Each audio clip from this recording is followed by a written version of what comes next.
Pinalakasan kaming tumira sa lugar na malayo sa aming mga magulang. Nang mga panahong yon, si Veron ay nagdadalang tao.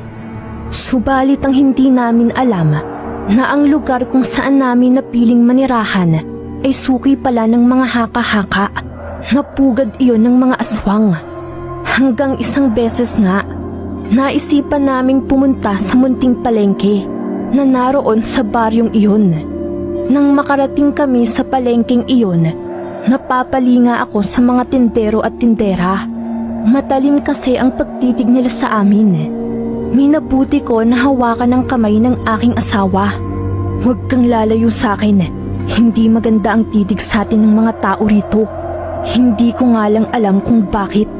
Samantalang wala naman tayong kaaway rito. Huwag ka na lamang aalis sa tabi ko. Napatingin naman sa mga taong naroon si Veron. Ramdam